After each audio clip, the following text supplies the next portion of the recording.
여호와께서 다윗을 모든 원수의 손과 사울의 손에서 구원하신 그날에 다윗이 이 노래의 말씀으로 여호와께 아뢰어 이르되 여호와는 나의 반석이시요 나의 요새시요 나를 위하여 나를 건지시는 자시요 내가 피할 나의 반석이 하나님이시요 나의 방패시요. 왜 나만 읽어? 나의 구원의 뿌리시요 나의 높은 망대시요 그에게 피할 나의 피난처시요 나의 구원자시라. 나를 폭령에서 구원하셨도다. 내가 찬송받으실 여호와께 아뢰리 내 원수들에게서 구원을 받으리로다. 아멘.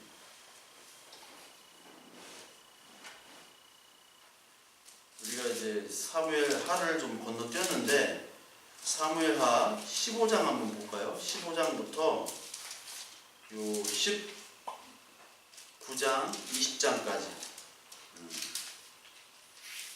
사무엘하 15장부터 20장까지 보면은 이 다윗에게 여러 가지 사건들이 생겨요. 다윗에게 여러 가지 사건들이 생기는데 그 중에 가장 큰 사건이 바세바는 지나갔고 압살롬이 반역한 다음에 결국은 압살롬 자기 아들이 죽게 되는 장면이 나오죠. 그리고 맨 마지막에 이제 20장에는 그 모든 사건들이 다 해결이 돼요. 20장에는 세바의 반역이라는 게 있어요. 세바라는 사람이 있는데 이 사람이 저기 사울 가문이에요. 그러니까 원래 사울이 왕이었기 때문에 사울 가문하고 이 다윗 가문하고는 좀 이렇게 원수지간이잖아요. 근데 이 사울 가문에 세바가 반역을 일으키고 그 반역이 이제 진압이 돼요. 그 다음에 이제 우리가 읽은 우리 22장에서 다윗이 여호와는 나의 반석이요 나의 방패시요 구원의 뿌리시요 이렇게 고백을 하는 거죠. 우리가 이 찬양으로 많이 부르는 노래잖아요. 이게 시편에 다시 나옵니다. 시편 18편에 다시 나오는데 그 사무엘하 15장부터 이 22장 전에 21장까지 여러 가지 사건들이 나오고 거기에 다양한 인물들이 나오고 거기에 다양한 인물들의 그 모습들이 나와요. 그래서 이제 22장을 딱 끝으로 이제 다윗은 거의 인생이 이제 정리가 됩니다. 다윗이 이제 인생이 거의 끝나요.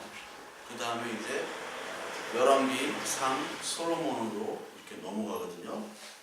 그래서 여러분들 조금 이해를 돕기 위해서 사무엘하 15장부터 조금 사건들을 이야기를 해드릴게요. 그 처음에 이제 압살롬이 반역을 일으키죠. 그 다음에 압살롬이 어떻게 죽습니까? 반역을 일으킨 다음에 요압에게 죽는데 압살롬이 용모가 아름다웠잖아요. 거기다가 뭐가 많았어요? 예? 여자가 많은 게 아니라 머리가 많았잖아요. 머리가 뭐만 하면 다 여자예요. 근데 여자가 없어가지고 무슨 얘기만 하면 다 여자예요. 이렇게 결론이 나서. 근데 머리숱이 많았어요. 머리숱이. 옛날에 나의 모습을 보는 것 같아요. 머리숱이 많았더니 압살롬. 근데 압살롬이 내 별명이기도 했거든요. 아버지를 해하는 자라고. 담임 목사님한테 늘 대적한다고. 압살롬 같은 놈이라고. 사모님이 지어주셨어요. 사모님이. 압살롬이 머리가 길고, 머리가 길다는 것은 이게 축복이거든요. 축복인데 그 말 타고 가다가 나뭇가지에 머리가 걸려서 결국은 요압한테 죽었어요. 도망가다가. 그리고 나서 그 요압이 압살롬을 죽인 다음에 이제 다윗이 그 압살롬의 죽음의 소식을 듣고 슬퍼하잖아요. 그래서 압살롬아 내가 죽었으면 됐는데 어찌 네가 죽었느냐 해서 사무엘하 18장에 그 얘기가 나오죠. 내 아들 압살롬아 차라리 내가 너를 대신하여 죽었다면 압살롬 내 아들아 이렇게 얘기를 하죠. 이게 애증의 관계지. 아들이 자기를 죽이려고 했지만 아버지 다윗은 그 압살롬의 죽음에 대해서 슬퍼하잖아요. 그것이 바로 사무엘하 나오는 가장 큰 사건이 바로 압살롬 사건이에요. 그리고 이 압살롬이 이 쿠데타를 일으킬 때 다윗이 도망가죠. 그때 압살롬은 국민들이라고 하면 이상하죠. 이스라엘 백성들에게 인기가 있었어요. 그래서 다 압살롬 편이었어요. 거기다가 다윗의 그 신하였던 아히도벨이라는 사람 역시 압살롬으로 그쪽으로 이제 들어갔고, 그때 이제 도망갈 때 무비보셋이라고 알죠? 무비보셋이 누구의 아들이에요? 요나단의 아들. 무비보셋은 장애를 가지고 있죠. 절름발이죠. 근데 절름발의 종이 이제 시바라고 있어요. 발음을 잘해야 되는데 시바. 무비보셋의 종 시바가 있는데, 이 시바가 이제 그 다윗이 도망갈 때 무비보셋한테 무비보셋을 속이고 다윗에게 보고를 하는 거예요. 네, 보고를 하는 거예요. 그 무비보셋이 원래 사울 가문이잖아요. 그러니까 다윗을 따라가지 않고 무비보셋이 압살롬 편에 붙었다, 이렇게 허위 보고를 하는 거예요. 그러니까 다윗이 시바한테 이제 재산을 다 가져라, 무비보셋한테 준 재산을 다 너에게 주겠다라고 얘기하거든요. 그러니까 나중에 이게 밝혀졌어요. 무비보셋이 배반한 것이 아니라 시바가 이제 다윗을 속인 거예요. 무비보셋의 재산을 가로채기 위해서. 그리고 압살롬이 압살롬이 이제 반역을 일으킬 때 시므이라는 사람이 있습니다. 시므이도 이제 사울의 친족인데, 시므이가 저주를 퍼버요. 다윗에게. 네가 그렇게 될 줄 알았다. 사울 우리 가문 왕 사울을 그렇게 만들더니 그 왕위를 빼앗더니 네가 그렇게 꼴 날 줄 알았다고 저주를 해요. 그런데 나중에 다윗이 압살롬이 죽고 복귀를 하잖아요. 그때 이 시므이가 가장 먼저 와서 용서해달라고 그래요. 그런 사람 있죠? 막 욕하다가 나중에 잘못했다고, 없던 일로 하자고, 그런 사람 있죠? 그게 시므이가 맨 먼저 와가지고 그 19장, 사무엘은 19장 19절에 보면요, 왕께 아뢰되 내 주여 원하건대 내게 죄를 돌리지 마옵소서. 내 주 왕께서 예루살렘에서 나오시던 날에 종의 패역한 일을 기억하지 마시오며 왕의 마음에 두지 마옵소서. 이렇게 하니까 다윗이 용서해줘요. 그래서 23절에 보니까 왕이 시므이에게 이르되 내가 죽지 아니라 하고 그에게 맹세하니라. 용서를 해주시죠. 다 용서를 해주세요. 그리고 또 20장에 보면요, 어떤 인물이 나오면 세바라는 인물이 나와요. 세바 얘도 이제 베냐민 사람 사울의 그 친족인데, 그 세바가 그 다윗을 반역을 해요. 다시 쿠데타를 일으키려고. 근데 세바가 이제 이름 모르는 그 여인한테 죽음을 당합니다. 그래서 그 이스라엘 왕들이나 또 쿠데타 일으키는 사람들의 죽음이 볼 때 이름 모르는 여인들한테 죽임을 당하는 경우가 많아요. 사사기 때도 있고 사무엘 때도 있고. 하나님께서 이름 모르는 여인을 통해서도 다윗 왕국을 보존하고 계시는 거예요. 여기 나온 인물들을 보면은 다윗 왕국에 속한 인물들과 다윗 왕국에서 떠난 인물들로 나눠요. 처음에 다윗 왕국이 어떻게 이루어졌습니까? 사울을 피해가지고 그 아둘람 동굴에서 다 이루어졌잖아요. 다윗의 인물들이. 근데 그 동굴 안에서도 다윗을 쫓는 인물과, 그리고 압살롬을 쫓던지 아니면 다른 사람을 쫓던지 아니 다른 이해관계 때문에 다윗을 대적한 인물로 딱 나눠지는 거예요. 그래서 이 15장부터 21장까지 보면은 다윗 왕국이 있고, 다윗 왕국과 세상이 있는 거예요. 세상 왕국이 있는 겁니다. 다윗은 하나님의 왕국이잖아요. 하나님 나라잖아요. 근데 이거는 세상 나라예요. 여기 인물들이 쭉 나오는 거고 여기 인물들이 쭉 나와요. 그러니까 아히도벨 같은 경우, 압살롬 같은 경우는 자기의 가장 가까운 신하면서 자기 아들이었잖아요. 그런데 이쪽으로 가죠. 근데 가드 사람 이때라고 있어요. 이때. 이게 가드 사람이에요. 가드가 어디 족속이에요? 블레셋이잖아요. 가드 용병 골룸이 아니라 골리앗. 가드 블레셋 사람 이때인데, 이때가 다윗에게 도망갈 때, 다윗이 압살롬으로부터 도망갈 때 완전 개털된 거 아니에요. 사람들은 이제 다 압살롬을 왕으로 추대를 했어요. 개털됐던 이 다윗을 쫓아가요. 이방 사람이. 피도 물도 피 한 방울 섞이지 않은 이 이방 사람이 다윗 왕국을 쫓는 거예요. 하나님 나라를 영접한 거죠. 그러니까 피가 물보다 진해야 되는데 물이 피보다 진해요.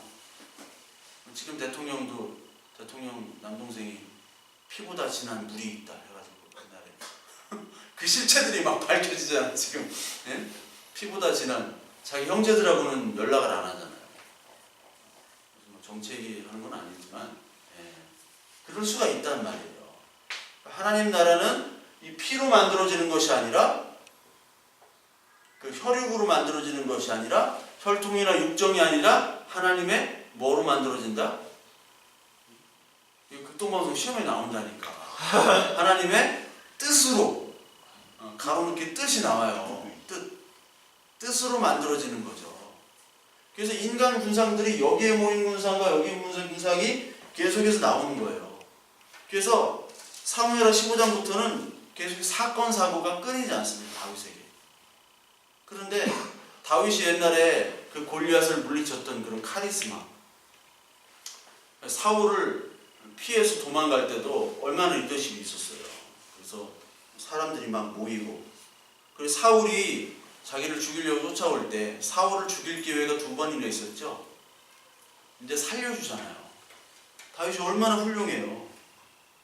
그런데 그렇게 용맹하고 리더십 있고 훌륭했던 그런 다윗이 사무엘하 15장부터 쭉 읽어보세요.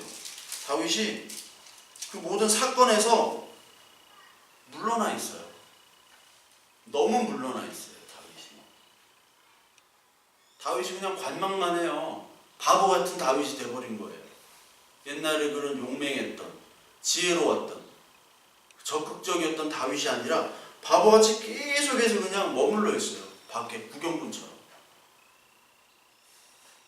그러니까 어떻게 보면 다윗이 여러 가지 이런 문제들을 통해서, 특히 이제 아들이 배반한 문제를 통해서 뭐 정신적인 충격을 받을 수 있습니다. 그런데 여기서 보면은요, 다윗이 하나님의 마음에 합한 자임에도 불구하고 지금 계속해서 지금 고난을 당하죠. 물론 이 자기의 죄 때문에 고난을 당하는 것은 나오죠.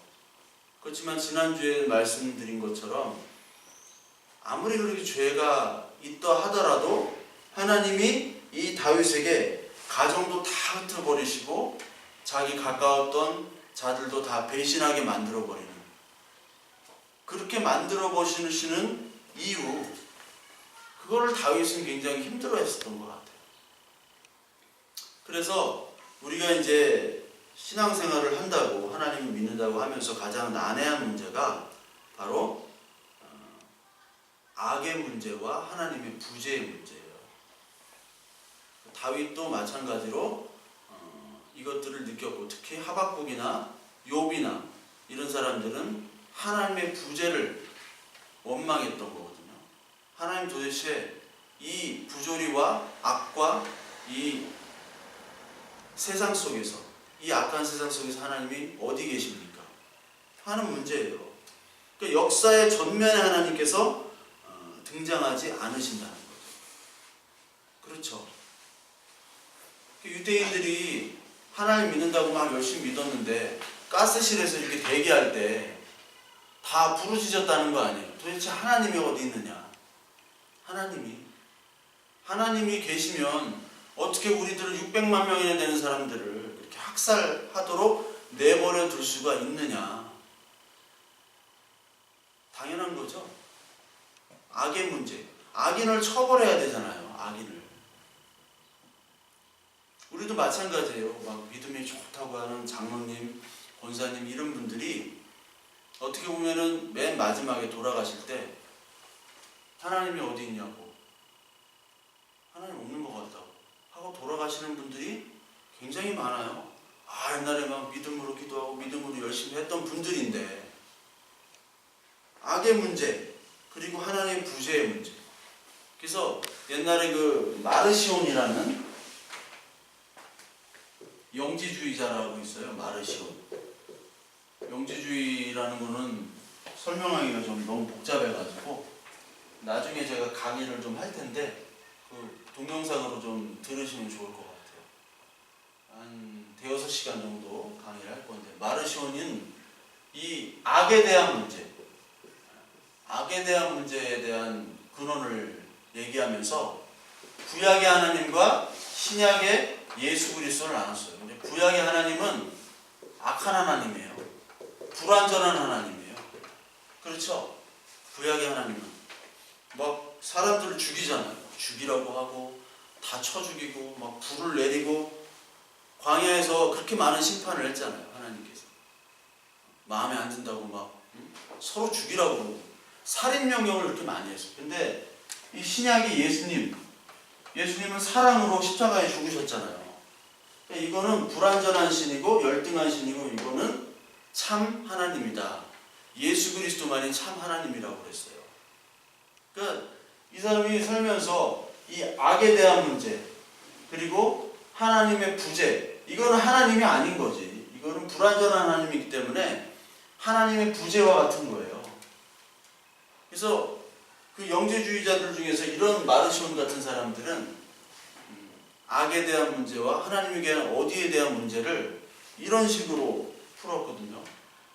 그런데 이 하나님의 관점과 우리의 관점은 다르잖아요. 죄와 악 그리고 하나님의 부재. 하나님은 항상 계신데 우리는 그거를 알지 못하죠. 알 길이 없어요. 뭘로만 알도록 하나님께서 계시해 주셨느냐, 말씀해 주셨느냐, 바로 이 성경 말씀을 통해서 알도록, 그걸 어떻게 깨닫도록? 성경을 통해서 깨닫도록 하나님께서 해주신 것이죠. 그래서 이것들을 하나님의 성령으로 깨닫지 못하면 우리는 우리의 어떤 인생 생활에서 문제들, 하나님께서 왜 이렇게 그대로 놔버려 두시느냐 하는 문제들을 다 힌두교식으로 풀어요. 힌두교는 업이라고 하잖아요. 그걸 카르마라고 업이라고 해가지고 업보가 많다라고 그러죠. 네 업보를 해결해야 돼요. 교회에서도 그런 분들이 있어요. 내가 이렇게 열심히 하는데 자식 문제가 안 풀려. 그리고 내 건강이 안 돼. 그러면은 내가 업보가 있나 보다 해가지고 그거를 막 교회에서도 막 끊으라고 하잖아. 어떤 교회는. 그 가게에 흐르는 저주를 끊으라. 그런 책이 있어요. 가게에 저주가 흐르는 거예요. 이거는 힌두교식이에요. 힌두교식. 힌두교의 업보를 끊으라는 거예요. 뭘로? 선행으로. 선행으로 끊어야 돼요. 그것처럼 생각한다면은 이게 인간의 기준으로 모든 것들을 보는 것이죠. 하나님의 기준으로 볼 때는 우리 모두 다 죄인으로 하나님을 선포하는 거예요. 그 모델을 다윗으로 주셨어요. 다윗이 완벽한 인간처럼 보여지잖아요. 왕으로. 모든 사람들의 인기와 하나님의 사랑과 하나님의 계시까지 다 받은 사람이에요. 그런데 이 다윗을 가장 추악한 죄인임으로 상황을 끌고 가시잖아요. 어떤 사건을 통해서요? 밧세바의 사건을 통해서 가장 추악한 죄인으로 하나님이 상황을 만드시는 거예요. 밧세바가 멀리서 안 보이거든. 이쁜지 안 이쁜지 모르잖아요. 그런데 이뻐 보이게 만든 거죠. 하나님께서. 왜? 다윗은 너무나 훌륭한 사람으로 지금 자신이 착각하고 있는 거예요. 그때 하나님께서 너는 착한 사람이 아니야 라고 말씀하시고 보여주시는 것이 바로 죄와 악의 문제를 보여주신 거고, 그것이 바로 하나님의 임재의 문제, 부재의 문제가 아닌 하나님 임재의 문제의 시작이에요. 그래서 다윗에게 너가 얼마나 큰 죄인인지를 보여주세요. 그런데 거기서만 그치는 것이 아니라 뭐를 보여주세요? 하나님께서 죄사함의 은혜를 보여주시잖아요.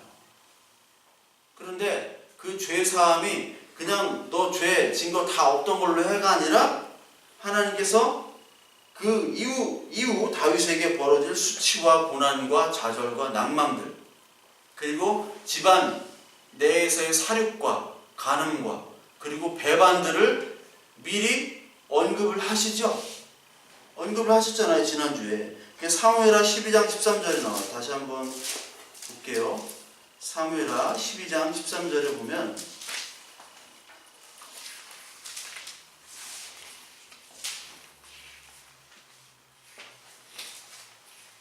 12장 10절에 내가 나를 업신여기고 햇사람 우리아의 아내를 빼앗아, 하나님께서 그 우리아의 아내를 빼앗은 것을 나를 업신여기는 행위라고 얘기를 하시죠.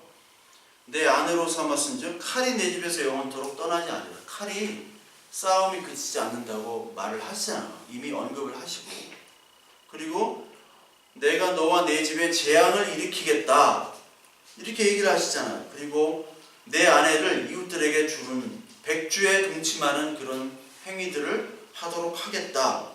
수치와 고난을 약속을 하시는 거예요. 그러니까 우리가 이 수치와 고난, 이 죄악에 대한 철저한 하나님은 심판이 있다라는 것을 하나님께서 미리 보여주고 계시는 거예요. 네가 얼마나 큰 죄인인지를 하나님께 드러나게 하시고, 죄를 용서해 주시지만 그 죄에 대한 대가를 네가 치러라. 그 모델을 보여주시는 것이기 때문에 이 다윗은 누구의 모델을 보여주시느냐? 바로 예수 그리스도의 모델을 보여주는 거죠. 실제로 그 압살롬이 자기 아버지의 그 궁녀들을, 첩들을 대낮에 다 보이는 데서 동침을 하는 그런 관계를 맺는 일들이 벌어지잖아요. 그 후에 이 다윗은 그때 동침했던 여자들을 방에다 가둬놔, 평생 가둬놓는 거를 행하는데, 이런 그 좌절과 낭만과 이런 수치와 고난들을 하나님이 주셨다는 거예요. 이것이 말씀으로 이어되지 않으면 우리는 늘 악의 문제와 하나님의 부재의 문제를 해결할 수가 없어요. 해결이 안 돼요. 하나님이 어디 있는가? 악을 왜 하나님은 가만히 놔두시는가? 그런데 이런 사건들을 겪고 나서, 특히 다윗이 밧세바 사건을 겪고 나서 시편 51편 5절에 뭐라고 얘기하냐면 죄악 중에 내가 출생했다고 얘기하잖아요. 죄악 중에. 그러니까 나의 어떤 죄악에 대해서 심각하게 고민하는 거예요. 그리고 내가 원래 죄인이었다는 고민하는 거죠. 고백하는 거죠. 그래서 하나님께서 그냥 우리를 택했다면 하나님이 하나님 나라 천상만 이렇게 보여주시면 얼마나 좋겠어요. 그런데 하나님께서는 역사 속에서 우리의 육체와 영혼 그 실존을 가둬두세요. 역사 속에서. 왜 가둬두시느냐? 하나님의 임재와 그리고 죄와 그 죄사함의 은혜를 동시에 이 역사 속에서 알아가도록 하기 위해서 하나님께서 이 역사에 가둬두시는 거예요. 그래서 오늘 읽은 그 사무엘하 22장 있죠? 22장 14절부터 16절 한번 볼게요. 22장 14절부터 16절. 여호와께서 하늘에서 우레소리를 내시며 지존하신 자가 음성을 내시며 화살을 날려 그들을 흩으시며 번개로 무찌르셨도다. 이럴 때 여호와의 꾸지람과 폭김으로 말미암아 물밑이 드러나고 세상에 기초가 나타났도다. 여기 하늘에서 우레소리와 지존하신 자가 음성을 내신대요. 이 말은 바로 뭡니까? 우리로 적용하자면은 오늘 하나님께서 우레소리와 음성을 내세요. 그리고 번개로 그들을 무찌르고 화살을 날려서 흩어버렸대요. 이게 뭐냐면 말씀이 떨어지는 거예요. 말씀이. 하나님의 말씀은 우레소리와 번개 같다라는 거죠. 그러면서 이 여호와의 꾸지람으로 이 세상의 모든 기초가 나타났다. 물이 밑이 드러나고 기초가 나타났다. 여기에 기초가 나타났다는 뜻이 히브리 말로 갈라라는 것인데, 이 갈라가 uncover, 다 덮은 거를 다 벗겨내는 거예요. 그러니까 하나님의 말씀이 우리에게 허락이 되면 우리의 미천이 다 드러나는 거예요. 사람들에게 우리가 좋은 사람인 척하고 정말 멋있는 사람인 척하고 나는 정말 잘난 사람이라, 나는 도덕적이고 윤리적인 사람이라고 그렇게 살아왔는데 하나님의 말씀이 떨어지니까, 이 다윗에게 하나님의 말씀이 떨어졌죠. 그리고 이런 사건 사고들이 떨어지니까 다윗이 뭘로 고백해요? 나는 죄인 중에, 괴수는 바울이 얘기한 거고, 나는 죄 중에 태어났다.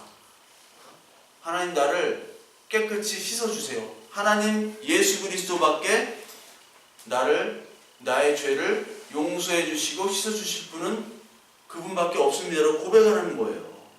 말씀이 떨어지니까 다 우리의 기초가 다 드러나야 돼요. 근데 우리는 기초를 가리려고 하잖아요. 이게 바로 율법주의고 이 세상이에요.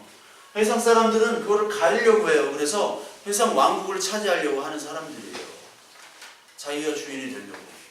이 내용이 계시록에 또 나옵니다. 계시록 16장을 볼게요. 찾아보세요. 계시록 16쪽. 16쪽이 아니라 16장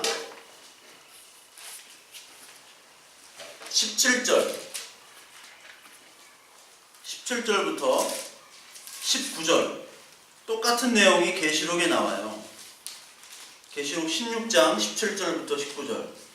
일곱째 천사가 그 대접을 공중에 쏟음에, 찾으셨죠? 큰 음성이 성전에서 보좌로부터 나서 이르게 되었다 하시니, 성전에서 보좌로부터는 바로 예수 그리스도가 성전이고 보좌잖아요.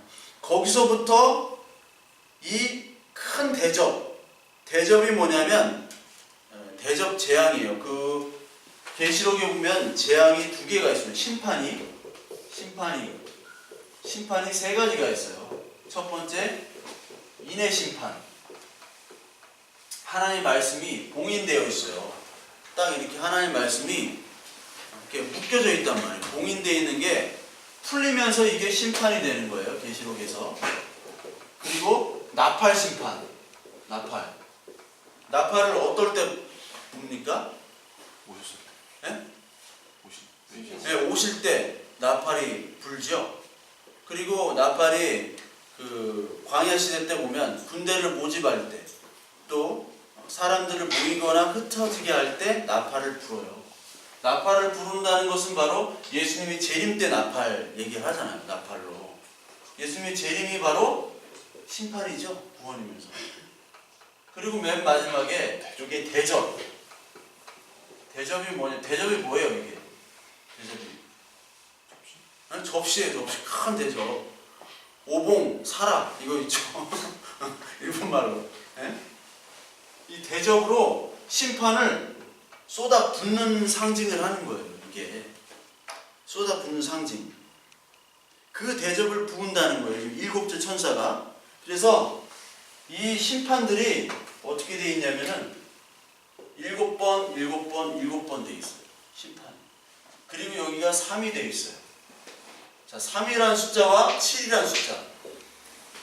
3과 7은 다 완전한 하나님을 나타내는 숫자예요. 삼위일체 하나님. 그리고 7번, 7일, 안식일 하고 다 끝내시고 휴식하셨다. 그리고 이 하나님의 숫자이기 때문에 3, 7 더하면 또 10이에요. 이게 하나님의 숫자예요. 그러니까 이게 3번에 걸쳐서 심판을 하시고 7번에 걸쳐서 또 요 안에 심판하신다는 것은 완전히 그냥 다 심판해버린다. 빈틈없이 퍼펙트하게 심판하신다는 내용이 바로 계시록의 내용이에요. 계시록에 가장 많은 그 장을 할애하는 게 바로 심판장입니다. 그런데 그 심판을 왜 하시냐? 16장 18절에 번개와 음성이 여기 나오죠. 오늘 사무엘하가 나오는 번개와 음성이 똑같이 나오잖아요.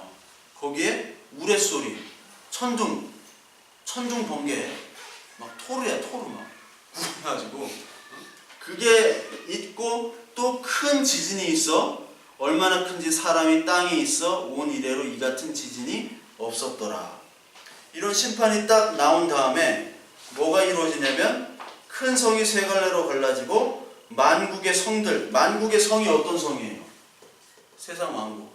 세상 왕국 여기에 어떤 성으로 나와요? 19절에 큰 성 바벨론. 바벨론이 무너지는 거잖아요. 바벨론. 바벨이란 뜻이 뭡니까? 흩어진다는 거거든요. 흩어진다. 하나님께서 이 음성을, 이 말씀의 음성을 때려주시면 이게 우리의 기초가 다 드러나요. 우리의 미천과 우리의 죄악이 다 드러나면서 이 바벨론 세상에 심판이 임한다는 거죠. 그래서 우리를 완전히 낮추시는 거예요. 우리를 완전히. 그 심판 후에 어떻게 됩니까?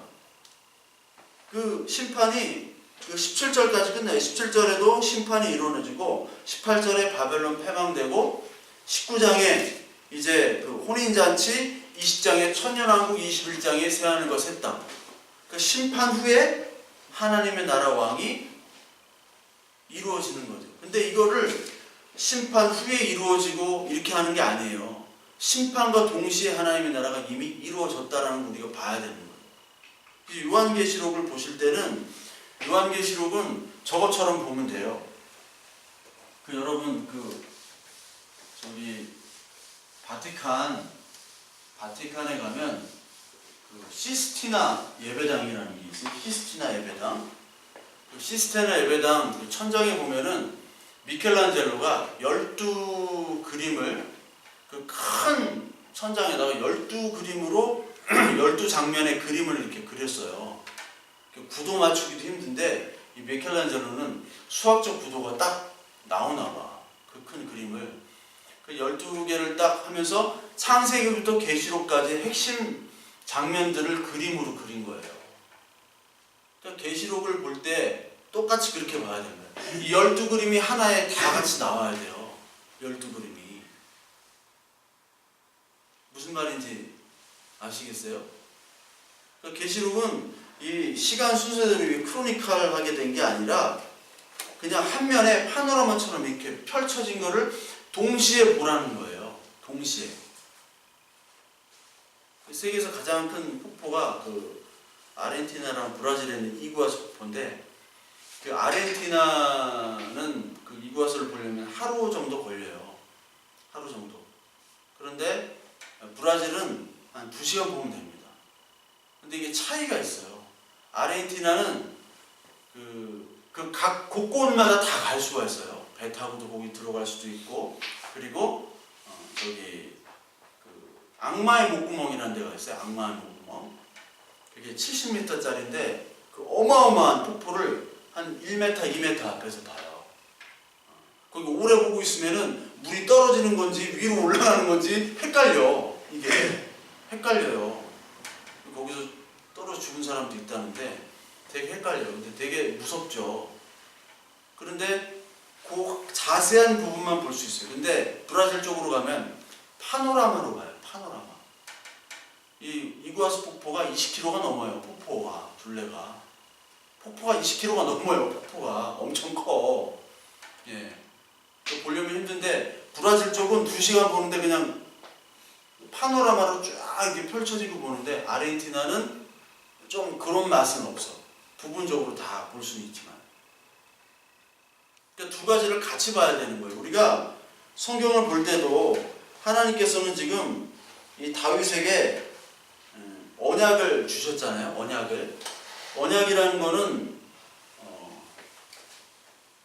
우리가 언약이라는 게 있고요. 또 현실, 실존이 있어요. 언약이라는 거는 이 시공을 초월적인 약속입니다. 초월의 약속이에요. 그래서 다윗에게 하나님께서 너의 왕국을 영원하게 지속하겠다. 이거는 지금 너의 왕국, 육체적인 왕국뿐만 아니라 영원한 예수 그리스도 이 하나님 나라를 약속하신 거예요. 초월적인 약속. 그런데 동시에 이 초월을 그대로 현실에다가 다 끌어당겨서 쓸 수는 없거든요. 무슨 말인지 아시겠어요? 없기 때문에 이 현실을 살아가야 돼요. 살아가야 하는 거예요. 살아가야. 그 언약과 현실이 사실 만나야 되는데, 이게 균형을 맞춰야 되는데, 이게 어디냐면 바로 십자가죠. 십자가. 이게 다시 설명할 텐데, 그러니까 이 두 개가 균형을 맞춰야 돼요. 이 초월만 강조하게 되면요, 하나님이 하셨대, 그리고 종말이 있대 하면, 하나님이 하셨다고 종말이 있대 하면 우리의 모든 육체적인 재산들 이런 것들을 다 경시하고 무시한단 말이에요. 그렇게 되죠. 그래서 종말론자들, 우리가 종말론자로 살아야 되지만, 극단적인 종말론자들은 하나님이 몇 시에 오신대, 몇 날에 오신대, 그래서 재산이 필요 없어. 재산 바친 게 있잖아요. 옛날에 1992년도에 이장님 하나님 재림한다고, 예수님 재림한다고 돈 다 갖다 바치라고. 그 사람 엄청 부자 됐어요. 자기한테 돈을 나고 갖다 바치니까. 초월주의자들은 그냥 무조건 하나님이 하셨대요. 그 내용 자체가 없어요. 근데 현실만 중시하는 사람들은 어때요? 바리새인, 사두개인. 현실은 하나님의 약속이 필요 없어요. 그냥 현실에 안주하기만 돼요. 하면 돼요.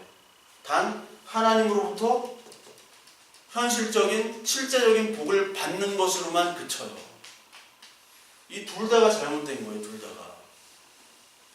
이 둘 다가 하나님께서 이 초월적인 이 약속을 통해서 우리가 용서받는 거예요. 우리의 죄를. 근데 이 현실에서는 어떻게 돼요? 살아가면서 고난과 악과 하나님의 부재를 고민하면서 아파하면서 살아가야 되는 거예요. 이게 현실이에요. 하나님의 자녀라고 해서 우리가 바로 막 천국으로, 우리가 삶이 천국처럼 됩니까? 아니잖아요. 다윗이 하나님의 언약을 받았잖아요. 근데 실제적으로 고난과 악과 수치와 배반과 살인과 이런 걸로 가득했잖아요. 왜? 현실은 우리의 죄악의 심판의 장소이기 때문에. 그러니까 이 십자가라는 것은 하나님의 언약과 현실의 심판, 죄의 용서의 은혜와 하나님의 심판이 동시에 만나야 되는 것이 바로 십자가예요. 그 다윗이 이거를 지금 경험하고 있는 거예요. 하나님의 은혜와 동시에 지금 현실은 내가 살아가야 되는 심판이 있구나. 이게 계시록에 나오는 내용이에요. 계시록에. 이게 두 개 같이 이루어져야 되는데, 한번 보세요. 계시록 2장 3장. 계시록의 2장 3장은 그 7개의 교회의 내용입니다. 7개의 교회. 극동방송 시험에 7개의 교회 진짜 많이 나오는데. 7개의 교회. 아니 안 나오고요. 응? 로마서 안 나온다. 7개의 교회는 이게 단골이에요. 7개 교회는 7개 교회. 이게 또 7이죠. 이게 하나님의 완전한 교회라는 거예요. 근데 이게 지금 현실 교회예요. 현실 교회. 현실 교회, 여러분 현실 교회 완벽합니까? 네? 안 완벽하잖아요. 다 우리 여자와 남자가 같이 있어야 되고 완벽한데 다 남자잖아. 완벽하지 않아요. 큰 교회 완벽해요? 완벽하지 않죠. 그럼 작은 교회 좋아요? 막 작은 교회 운동하고 그래요. 큰 교회, 대형 교회 비판한다고. 그럼 작은 교회는 좋아요? 안 좋거든. 다 현실적으로 문제가 있는 교회예요. 그래서 7교회로 보면은요, 하나님이 다 책망하시잖아요. 책망. 넌 이게 잘못됐고 저게 잘못됐고 이거를 못하고 저거를 못하고. 근데 칭찬받는 교회가 딱 2개 있죠. 이거 극동방에서 서머나랑 또 필라델피아. 그 서머나가 지금 도시 터키에 있어요. 이즈미르라고. 서머나랑 필라델피아. 미국의 필라델피아. 두 개. 나온다에 내 뭐를 걸을까? 내 머리카락을 걸을까? 책망을 하는 거예요. 현실 교회예요. 현실 교회인데 계시록 4장에 보면 천상교회가 나와요. 여기는 3장인데 여기는 4장이에요. 여기는 책망했어. 근데 천상교회는 책망할 게 있어요, 없어요? 책망할 게 없어요. 여기는 하나님 나라 교회는 책망할 게 없어요. 이 현실 교회는 쟤 보기 싫어서 나오기 싫고, 저 목사 보기 싫어서 내가 꼴 보기 싫어서 나오기 싫고, 저 장로 때문에 내가 목회 못 먹겠고 그러거든. 저 권사는 꼭 나가지고 뭐 벌고 넘어지고, 저 집사는 꼭 뭐하고. 그게 바로 이 현실 교회예요. 사랑이 없고. 에베소 교회에게서 사랑이 없다고 그러잖아요. 교리는 열심히 지켰어. 근데 사랑이 없어. 근데 어떤 때는 사랑으로 너무 품었어. 이 사람 저 사람 다 품다 보니까 이세벨의 그런 잘못된 것도 품었다. 그런 교회도 있고. 그러나 천상교회는 완벽한 교회예요. 이거는 초월이죠. 이건 현실이죠. 이 두 개를 이 계시록은 같이 보도록 만드는 거예요. 같이 보도록. 그러니까 저와 여러분들이 이 신앙이라는 것이 이 두 개가 같이 보도록 하는 겁니다. 다윗은 하나님의 약속, 영원한 하나님의 약속을 받았지만 현실에 하나님 내 마음에 합한 자다 했는데, 다윗의 삶이 이 성경에서 가장 비참한 사람이 다윗이에요. 가장 비참한 사람. 아니, 가족 간에 아무리 콩가루라도 가족 간에 사육촌이 이렇게 버리진 않잖아. 안 그래요? 가족 간에 막 강간과 살인과 배반과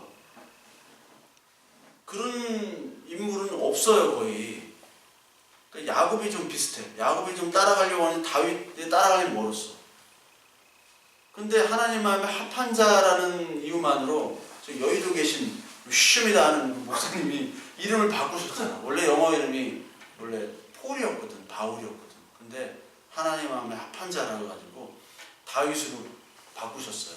그러니까 내가 런던에 있을 때 그 교회는 예배를 3시간을 드려요. 흑인 교회야.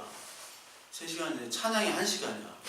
다 흑인들이라 일어나야 돼. 1시간 동안 흔들어 막. 옆에 막 남한 동양인이야. 남한 동양인이고 앞에 기타리스트만 백인 여자. 막 헤드뱅이 하면서 그 여자는 막 딱 한 사람 백인 여자. 그리고 앞에 저기 안내 보는 여자 백인 하나. 근데 그 교회가 원래 나이트클럽이었거든. 원래 나이트클럽을 개조해가지고 위에 막 사이키 조명이 찬양할 때 막 나와요. 흑인들이 한 그때 교인이 한 2,000명 정도 됐어요. 영국에서 2,000명이면 우리 한국에서 한 2만 명도 넘는 교회예요. 근데 흑인들도 그 필이 장난 아니잖아. 막 옆에 아줌마들이 막 엉덩이 막 부딪히고 하는데 그런 교회에서 이제 책 소개를 하더라고요. 맨 앞에.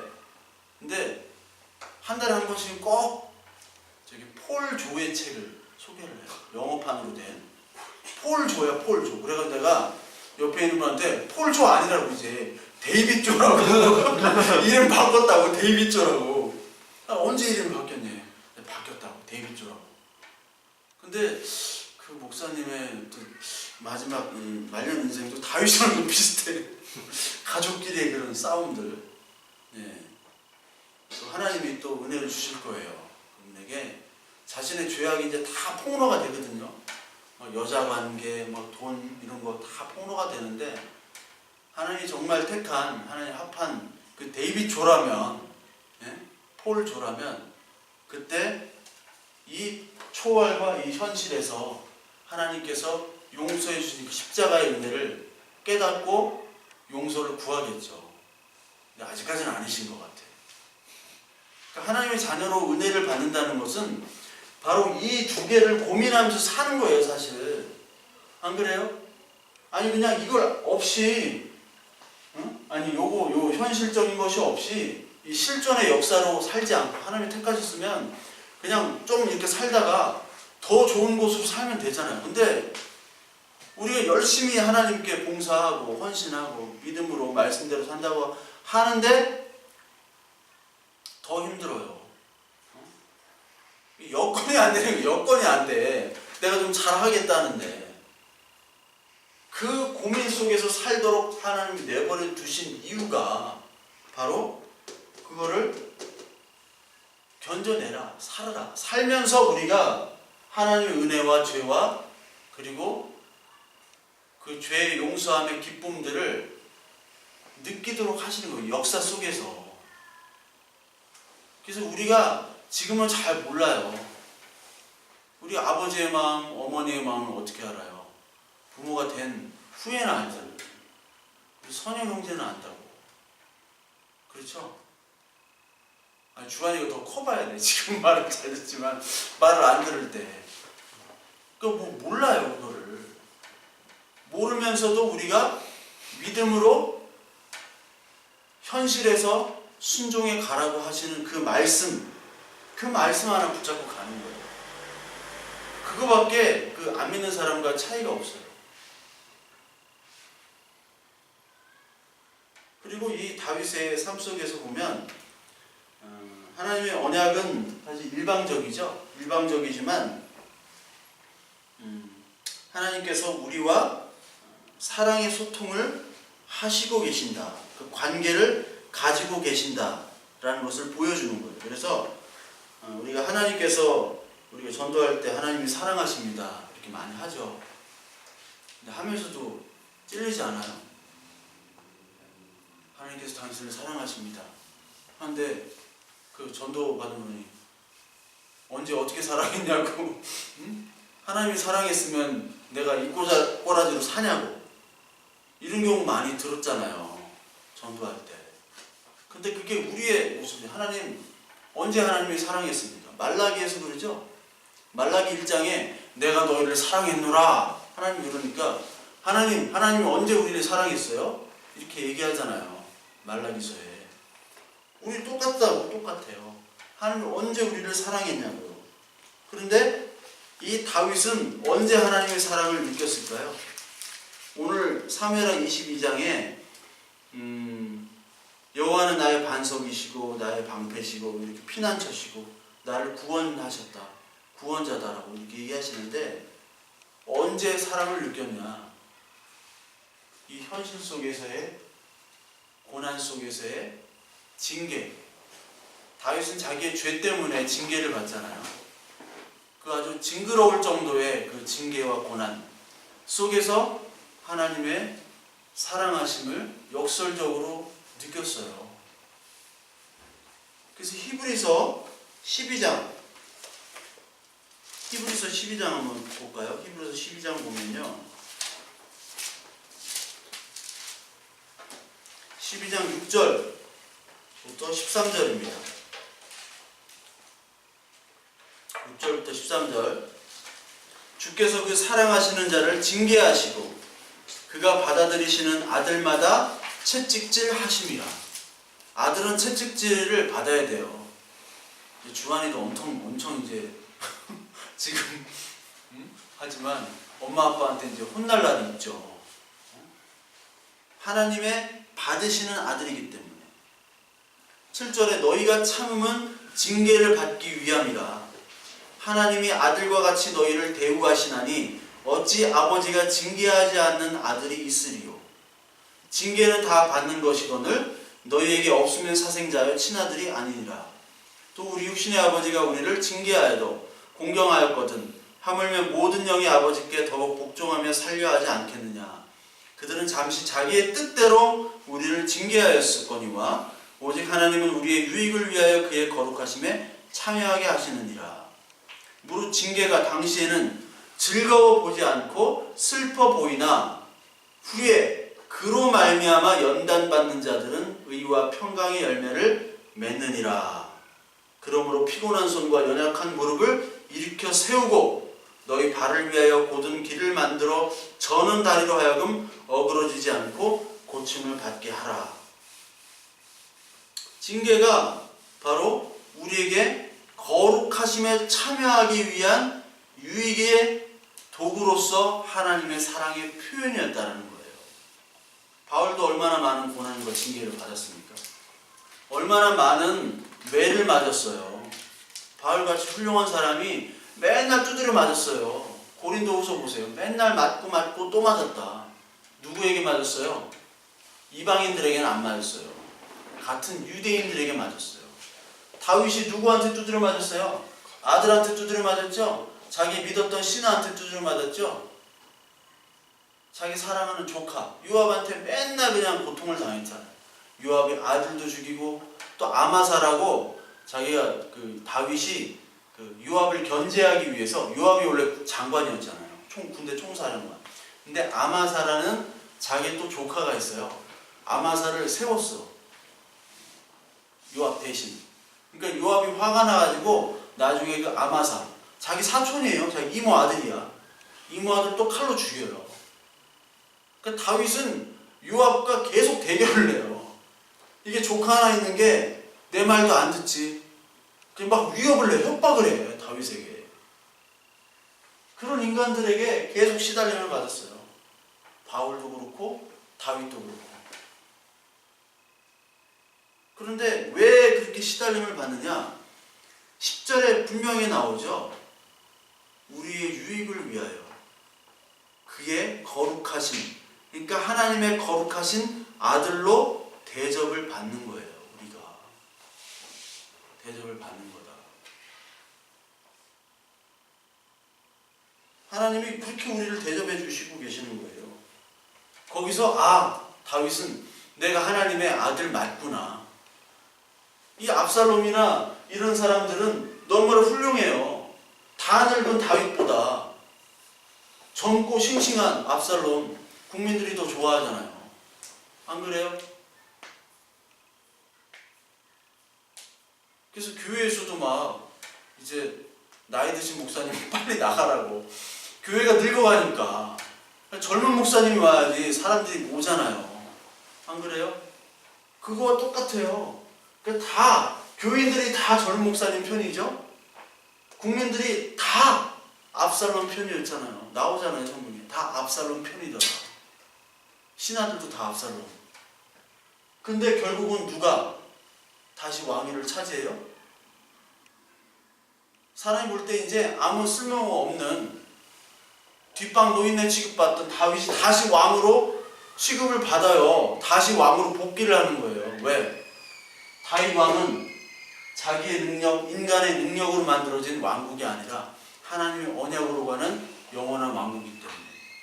그래서 그 왕국을 유지하기 위해서 하나님 계속해서 고난을 주세요. 자꾸 이 세상 사람들한테 두드려 맞는 모습으로 계속해서 이 세상의 역사를 우리가 살아간다고요. 안 그래요? 그 모습으로 계속 온다고요. 그래서 그 거룩하신 아들에 참여하는 것을 이 다윗이 느끼면서 내가 하나님의 아들 맞구나. 아들이 맞구나. 그러면 하나님이 나를 사랑하시는구나. 그거를 이 고난과 연단 속에서 그 사랑을 깨닫게 되는 거예요. 하나님이 인도하고 계십니다. 세바가 반란을 일으킬 때도 그 세바를 죽인 게 무명의 여인이에요.